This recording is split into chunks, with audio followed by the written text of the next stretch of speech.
좋으신 주님을 찬양합니다. 오늘도 우리에게 주신 하나님의 말씀으로 하루와 우리의 평생을 넉넉히 이기는 여러분들에게 축복합니다. 우리 그런 기대와 소망을 가지고 함께 읽으신 예레미야서 말씀, 예레미야 애가 말씀 나누도록 하겠습니다. 여러분 모두 행복하길 원하시죠? 아멘. 우리가 추구하는 이 참된 기쁨과 평강은 그렇다면 우리가 원하는 때에 어떻게 이룰 수 있을까요? 우리는 하나님과 연합한 삶을 살 때에 이스라엘이 누리던 이 기쁨과 평강이 하나님을 대적함으로 완악해져서 그 관계가 틀어지고 깨어져서 마치 대적들이 달려와 누리던 모든 것을 빼앗고 깨트림으로 고통과 절망이 되는 것들을 보면서 그 이스라엘 역사를 보면서 우리가 알아야 될 것이 있습니다. 우리의 삶과 환경을 바꾸는 결정적인 요인은 우리의 노력이 아니라 우리와 하나님과의 관계 속에 있구나라는 것을 깨달아야 된다는 겁니다. 우리와 하나님 사이에 화목제물로 세우신 이 예수 그리스도를 통해서 하나님과의 관계를 회복하고 그 회복됨에 따라 우리 안에 있는 살아계신 성령님을 따라 하나님과 온전히 연합한 삶, 하나님과 호흡하고 하나님의 임재와 하나님의 보호하심을 느낄 때에 그때에 우리는 우리 삶에 하나님의 은혜와 축복을 경험하게 되는 것입니다. 이것이 우리가 우리의 영혼이 느낄 수 있는 참된 행복이고 안식이고 평강이라는 것이죠. 여러분 과거 이스라엘이 이 출애굽할 때를 한번 기억해 보십시오. 이스라엘은요 10가지 재앙 중에 하나님이 행하신 많은 그 기적들, 애굽에게는 엄청난 재난이었지만 이스라엘에게는 한 가지의 매번 보여주는 하나님의 기적, 메시지, 역사였습니다. 누군가에게는 기적이 되고 누군가에게는 재앙이 되는 것, 그것이 어디로부터 기준이 됩니까? 내가 하나님과의 관계가 올바른가 올바르지 않은가. 내가 하나님과의 관계가 올바르면 하나님의 역사는 말 그대로 역사가 됩니다. 그러나 내가 하나님과의 관계가 올바르지 않으면 그 하나님의 역사는 내게 심판이요 재난이고 재앙이 된다는 것입니다. 애굽과 바로에게 내리시는 하나님의 진노를 보십시오. 여러분 그 재앙의 진노들은요, 그 10가지 재앙들은 모두 평소 그들이 의지하던 신들이었습니다. 그 신들로 심판하신 하나님, 이런 하나님의 행하심과 심판을 통해서 이스라엘들이 알아야 될 게 있었죠. 하나님의 구원이 얼마나 크고 확실하며 그 분명한 것에 대해서 이 이스라엘들이 알았어야 됐어요. 또한 하나님의 대적이 되었을 때 어떠한 심판을 받게 되는가도 알아야만 했습니다. 그러나 이들은요, 이런 정의로우신 하나님의 심판의 영역에 있어서 자신들만큼은 이 심판의 영역에 속하지 않을 거다라고 굳게 믿고 있었습니다. 그렇게 방종과 이 타락에 이른 이스라엘의 마지막이 어떻습니까? 오늘 본문에도 나와 있듯이 에레미야가 탄식합니다. 어떻게 하나님 이렇게까지 놔두실 수 있습니까? 자기의 부모가 그 자기의 자녀를 먹을 만큼 그 비참한 상황까지 어떻게 그렇게 두실 수 있습니까? 두신다는 표현을 보십시오. 하나님과의 관계가 완전히 끊어졌음을 표현합니다. 한때 유명했던 그 문장들이 있죠. 사랑의 반대말은 안 사랑해가 아니고 뭡니까? 무관심이에요. 완전 관심조차 주지 않는, 싫어하지조차 않는, 그냥 완전 무관심, 나랑은 완전 아무런 상관이 없어 보이는 것. 하나님과의 나의 관계가 그렇게 되면 우린 참 비참한 삶을 살 수밖에 없다는 것입니다. 이제 몇천 년을 지나 성경을 통해 또 우리 삶에 이루어지는 많은 현상들을 통해 우리도 알아야 될 게 있다는 거죠. 물론 주님이 택한 백성들에 대한 하나님의 자비와 긍휼, 이 은혜로우심이 얼마나 큰가에 대해서도 우리가 알고 감사해야 되지만, 우리 얼마든지 우리 안에 나약함으로 인해서 하나님을 거역하고 하나님의 말씀을 멀리하는 그 삶을 살 때 우리도 역시 하나님의 심판에서 벗어날 수 없다는 것을 알아야 된다는 것입니다. 신약 성경에서도요, 사도들은요 이 사실을 너무나도 잘 알고 있었기 때문에 하나님의 일을 한다고 해서 그들이 스스로 교만하거나 어떤 자만하지 않고 스스로 쳐서 복종시키는 모습을 볼 수 있습니다. 우리 고린도전서 9장 27절과 15장 31절의 말씀을 한번 이어서 읽어보겠습니다. 시작. 내가 몸을 쳐 복종하게 함은 내가 남에게 전파한 후 자신이 도리어 버림을 당할까 두려함이로다. 형제들아, 내가 그리스도 예수 우리 주 안에서 가진 바 너희에 대한 나의 자랑을 두고 단언하노니 나는 날마다 죽노라. 날마다 자신의 자아를 죽이는 수고를 거듭한다라고 표현하고 있습니다. 그리고 이를 위해 항상 근신하고 영적으로 깨어 있을 것을 우리에게도 권면하고 있는 거죠. 우리도 이 사실을 기억하면서 하나님의 은혜를 누리면서도 하나님의 경고의 말씀, 그 돌아오라고 말씀하시는 현상들을 보면서 그 말씀을 외면하거나 고집스럽게 내 상황과 내 경험을 의지하고 있는 내 모습은 없는지 오늘 이 아침에 이 말씀에 빗대어서 한번 자신을 돌아보는 귀한 시간이 되기를 주님의 이름으로 축복합니다. 그래서 흔들림 없이 좌우로 치우침 없이 하나님 뜻 안에 거해서 우리 영혼의 진정한 기쁨과 평안을 누리는 오늘 하루가 되기를 또한 주님의 이름으로 축복합니다. 우리가 그런 기대와 소망을 가지고 오늘 본문 말씀을 자세히 한번 나눠보도록 하겠습니다. 총 5장으로 기록된 이 에레미야 애가는요, 이 시편과 같은 시로 된 성경입니다. 특이한 점은 이게 알파벳이라는 점인데요. 어제 들으신 점과 같이 히브리어 알파벳은 모두 22자로 이루어져 있습니다. 그래서 어제와 오늘 본문 모두 22절로 이루어져 있는 거죠. 또한 오늘 함께 읽은 이 2장은요 두 부분으로 나눠서 볼 수 있습니다. 첫 번째 부분은 1절부터 10절까지고 두 번째는 11절부터 22절까지입니다. 첫 번째 부분인 이 10절까지의 말씀에 뭐가 담겨 있냐면 하나님의 진노하심의 결과가 얼마나 엄청난지에 대해서 아주 자세하게 또 생생하게 기록하고 있습니다. 우리 본문 말씀 1절의 말씀을 함께 읽어보겠습니다. 시작. 슬프다 주께서 어찌 그리 진노하사 딸 시온을 구름으로 덮으셨는가. 이스라엘의 아름다움을 하늘에서 땅에 던지셨으며 그의 진노의 날에 그의 발판을 기억하지 아니하셨도다. 1절을 보니까 그 시작을 뭐라고 시작하고 있습니까? 슬프다라고 하며 시작합니다. 이것은 1장, 2장, 4장에 공통적으로 나타나는데요. 여러분 옛날에 히브리어 성경은 그 성경을 시작하는 첫 단어가 그 성경의 제목이 되었습니다. 그래서 에레미야 애가는 슬프다가 원래 제목이에요. 애가 애통하면서 슬퍼하는 곡이다라는 이 슬프다가 제목이 되는 거죠. 예레미야 선지자는 하나님께서 진노의 구름으로 시온을 덮으셨다고 탄식하고 있습니다. 1절에 보니까요. 진노하다는요 어떤 모습을 형상한 거냐면 코에서 불이나 연기가 나는 어떤 그 용들이 보여주는 모습 있죠. 막 흥 했을 때 확 나오는 그런 모습이에요. 그러니까 하나님께서 인간의 죄를 지음으로 말미암아 참을 수 없을 정도로 화가 가득한 상태에 있음을 표현한 거죠. 이 진노하다라는 표현한 겁니다. 그 진노의 구름이 얼마나 했는지 시온을 덮었다라고 표현하는데 이것은 하나님의 진노에서 나오는 그 시온은 그 구름 안에 있는 그 시온은 누구도 예외가 될 수 없이 심판의 대상이 된다는 거예요. 이 시온에는 더 이상 하나님의 은총의 햇살, 원래는 하나님의 그 빛과 뭐 어떤 그런 것들로 표현돼서 하나님을 표현하는데 이 구름으로 표현됐다는 것은 이제 더 이상 하나님의 은총의 햇살이 비치지 않는다는 것을 뜻하기도 합니다. 본디 이 구름은요, 구름이 덮이는 건 하나님의 영광이 임재했을 때 사용된 표현입니다. 구약의 그 출애굽 때 이 광야에서 도는 이스라엘 백성들이 성막 위로 구름이 임해서 그때 하나님의 말씀이 임하는 걸 보이죠. 근데 그런 하나님의 영광 임재의 구름이 이제는 무엇으로 쓰이고 있다고요? 하나님의 진노의 구름으로 쓰이고 있다는 거예요. 그 시온이 얼마나 초토화되었는지를 우리 2절에서 이렇게 표현하고 있는데 2절 말씀 읽어보겠습니다. 2절입니다. 시작. 주께서 야곱의 모든 거처들을 삼키시고 긍휼히 여기지 아니하셨으며 노하사 딸 유다의 견고한 성체들을 허물어 땅에 엎으시고 나라와 그 지도자들을 욕되게 하셨도다. 하나님께서 거처들을 삼키셨다라고 말씀하십니다. 거처는 살고 있는 주거지를 말하는 게 아니라 초장이나 목장 등을 말해요. 이게 무슨 말이냐면 유다의 주요 사업인 이 목축을 더 이상 할 수 없을 정도로 완전 초토화를 시켜버렸다라고 말하는 거죠.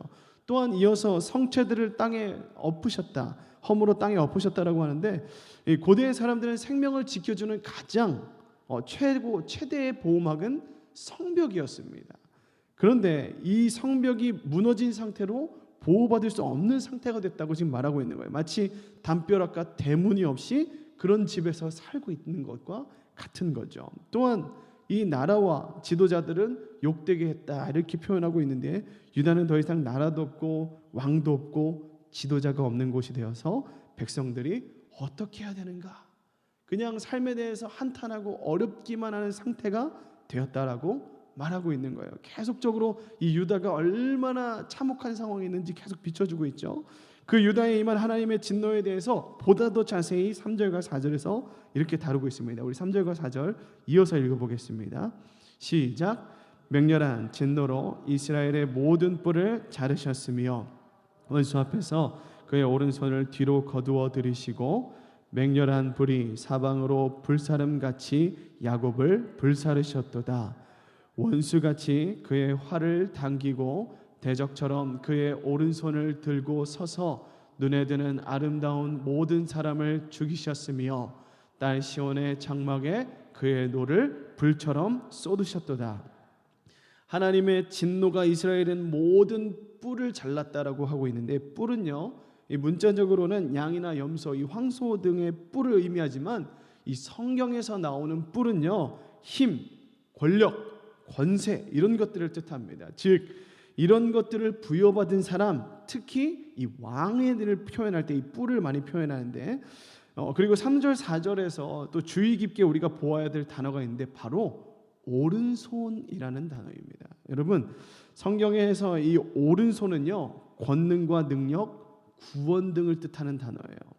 그래서 성경에 나오는 오른손을 거두었다라고 하는 것은요, 하나님께서 더 이상 능력을 베푸시지 않는 것을 말합니다. 또한 오른손을 들었다라고 하는 것은 이제 하나님의 심판이나 역사가 시작됨을 말합니다. 이 9절과 10절을 보니까 더 이 모습들이 구체적으로 묘사되고 있습니다. 9절을 보니까 왕과 지도자들이 율법 없는 이방인 가운데 있다라고 하고 있는데, 이것은 왕과 지도자들이 하나님의 말씀을 듣지 못하는 바벨론으로 포로로 끌려갔다라는 것을 표현하고 있는 거죠. 결국 유다의 마지막 왕인 이 시드기야는요, 그 끝이 어떻습니까? 두 눈이 뽑히고 쇠사슬에 매여서 바벨론에 끌려가면서 거기서 옥사했습니다. 신하들도 죽임을 당하거나 함께 끌려갔죠. 또한 선지자들도 하나님의 묵시를 받지 못하게 되었다고 표현하고 있는데, 유다 백성들이 하나님의 말씀을 듣지 못하게 되었다는 의미입니다. 이 선지자가 받지 못했기 때문에 백성들도 하나님의 뜻을 받을 수가 없는 거죠. 그것은 하나님의 말씀을 듣지 못하는 이방인과 같이 되었음을 말하고 있는 겁니다. 또한 10절에 보니까 그 결과로 나라와 왕에게 자문하였던 역할들인 이 장로들, 그들이 할 일이 없게 되고, 또한 예루살렘은 처녀들이 머리에 땅에 숙여졌다라고 합니다. 이것은 인생의 가장 꽃다운 나이에 있어서 결혼을 준비하며 미래를 꿈꾸고 있어야 되는데, 이 소녀들에게 소망과 희망이 없어지고 절망만 가득한 이 이스라엘의 현실들을 계속적으로 비춰주고 있는 겁니다. 유다의 정령기 청년들이 전쟁으로 죽임을 당할 거고, 이제 자신들은 바벨론에 끌려가 종일 신분으로 전락할 것이 분명했기 때문입니다. 이것이 10절까지 나타난 하나님이 이스라엘에게 행하실 심판의 모습을 아주 구체적으로 나타난 부분이죠. 그럼 이어서 11절부터 22절까지는 어떤 것들이 나와 있냐면요, 심판을 바라보는 이 예레미야 선지자의 처절한 하나님께로의 호소가 기록되어 있습니다. 여러분, 먼저 이 11절 말씀 함께 읽어보겠습니다. 11절입니다. 시작. 내 눈이 눈물에 상하며 내 창자가 끊어지며 내 간이 땅에 쏟아졌으니 이는 딸 내 백성이 패망하여 어린 자녀와 젖먹는 아이들이 성읍 길거리에 기절하며. 11절에서는 예레미야는 나라를 잃은 이 슬픔과 참담한 신경을요, 여러 가지 신체의 부분이나 장기들에 표현했습니다. 눈, 창자, 간 이런 것들로 표현해서 삼중적으로 표현했는데, 먼저 첫째는 눈물을 너무 많이 흘려서 내 눈이 상했다라고 표현합니다. 둘째는 창자가 끊어지며라고 표현하는데, 이는 애간장을 녹인 듯한 이 아픔과 고통을 함축해서 말하고 있죠. 마지막으로 간이 땅에 쏟아졌다라고 표현하는데요, 히브리인들에게 이 간은요, 격한 감정에 관련이 있습니다. 그래서 이 간이 쏟아졌다라고 하는 것은 극한의 슬픔 중에 있다는 것을 표현한 거예요. 여러분, 사실 나라를 잃은 이 슬픔은요, 여기에 표현한 것보다 훨씬 더 비교할 수 없을 정도로 아플 겁니다. 더 나아가서 이 어린 아이들이 어머니 품에서 우리에게는 왜 먹을 것이 없어요? 라는 말을 듣는 것만큼 이 비참한 현실이 어디 있겠습니까?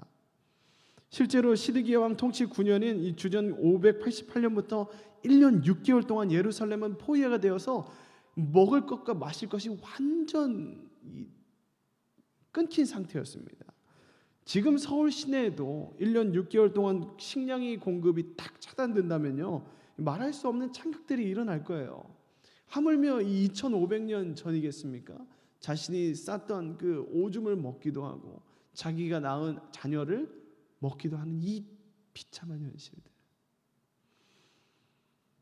그래서 20절과 22절, 이 20절에서 22절에는 이 예레미야 선지자가 하나님께서 참상을 겪고 있는 유다 백성을 향해서 다시 하나님 이 유다 백성을 기억해 주십시오라고 호소하고 있는 겁니다. 우리 20절의 말씀 한번 읽어보겠습니다. 이런 예레미야의 마음을 좀 기억하시면서 한번 읽어보시면 좋겠습니다. 함께 읽겠습니다. 시작. 여호와여 보시옵소서. 주께서 누구에게 이같이 행하셨는지요? 여인들이 어찌 자기 열매 곧 그들이 낳은 아이들을 먹어오며 제사장들과 선지자들이 어찌 주의 성소에서 죽임을 당하리요? 사실 이 부분은 여러분 읽기만 해도 가슴이 좀 미어집니다. 상상이 잘 되지 않지 않습니까? 하나님 어떻게 자기가 낳고 기른 자녀를 잡아먹을 수가 있습니까? 하나님 어떻게 제사장과 선지자들이 성전에서 맞아 죽을 수가 있습니까? 라고 지금 예레미야가 절규하고 있는 겁니다. 다시 말씀드리면 하나님께서 하나님 백성에게 어떻게 이렇게 행하실 수 있습니까? 라고 이 예레미야는 하나님께 처절하게 호소하고 있는 거죠. 그리고 오늘 본문은 이렇게 21절과 22절로 이렇게 이야기하면서 막을 내립니다. 우리 이어서 우리 마지막 절 2절을 읽어보도록 하겠습니다. 시작. 늙은이와 젊은이가 다 길바닥에 엎드려져 싸우며 내 처녀들과 내 청년들이 칼에 쓰러졌나이다. 주께서 주의 진노의 날에 죽이시되 긍휼히 여기지 아니하시고 도륙하셨나이다. 주께서 내 두려운 일들을 사방에서 부르시기를 절기 때 무리를 부름같이 하셨나이다. 여호와께서 진노하시는 날에는 피하거나 남은 자가 없나이다.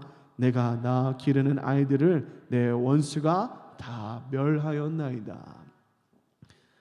남녀노소 모두 길거리에서 살육을 당했습니다. 그리고 마치 명절에 사람들이 이 예루살렘에 모여들듯 그렇게 막 사람들이 막 모여들듯 이들의 원수들이 이 예루살렘에 모여들어 이들을 죽일 것을 지금 표현하고 있습니다. 예루살렘이 무너질 때 수많은 사람들이 굶어 죽기도 하고 칼에 맞아 죽기도 했습니다. 거기서 구사일생으로 살아남은 사람들은 다 포로가 되어서 뿔뿔이 가족의 이 생사를 알 수 없을 정도로 뿔뿔이 흩어졌습니다. 그것을 노래하는 이 예레미야가 이것은 슬픈 시인 거죠. 하나님을 향해서 호소하는 오늘 예레미야의 선지자는요, 마치 포도원 심겨졌을지라도 열매 맺지 못해 찍힘을 당할 처지에 있는 이 무화과 나무를 위해서 중보하는 포도원지기와 같습니다. 포도원지기가 포도원 주인에게 무화과 나무에게 다시 한 번 더 기회를 주기를 요청합니다. 그 무제한적으로 기다려달라고 말하지 않고 단 한 해만을 요청하죠. 하나님께서는요, 유다 백성에게 한 해 참 오랫동안 기회를 주셨습니다. 그들이 돌아올 기회를 매 시간마다 어려움마다 고난마다 선지자와 예언자를 통해서 돌아올 수 있음을 말해주셨죠. 마침내 그 오랜 한 해의 마침표를 찍는 날이 왔기 때문에 유다 백성들은 그 나라가 망하고 포로 생활에 시작되게 된 겁니다. 하나님께서는요, 오늘 우리에게도 한 해 하루하루에 기회를 주고 계십니다. 저는 여러분들이 이 자리에 나와서 말씀을 듣고 있는 이것이 한 해의 기회를 받은 건 줄로 믿습니다. 오늘 말씀을 받음으로 내가 이스라엘과 같이 두단 모습은 없는가? 내 삶에 하나님의 말씀을 받아들여야 될 부분을 우리가 놓치고 있지는 않은가 돌아보시면서 오늘 새벽, 오늘 하루 우리의 평생 가운데 날마다 이렇게 주님 앞에 나를 비춰보며 내가 주님 안에서 진정한 내 영혼의 평강과 기쁨을 누리는 저와 여러분이 되시기를 주님의 이름으로 축복합니다. 우리 함께 기도하겠습니다. 우리의 영혼은 주님 안에서만 참 기쁨을 누릴 수 있음을 여러분 믿으시기 바랍니다. 오늘 새벽도 주님 우리가 주님 안에서 평안을 누릴 수 있어 이 말씀이 내게 꿀보다 달음을 믿습니다. 이 말씀이 내게 잔소리, 나를 귀찮게 하고 나를 얽매이고 오늘 하루 나를 옥죄는 말씀이 아니라 진정 내 영혼의 자유와 기쁨을 주는 말씀을 믿고 또한 따르게 하여 주시옵소서. 그 동행하시는 하나님을 보게 하여 주시옵소서. 우리 이런 마음을 가지고 주님의 이름을 부르짖고 기도하며 나가겠습니다. 부르짖습니다. 주여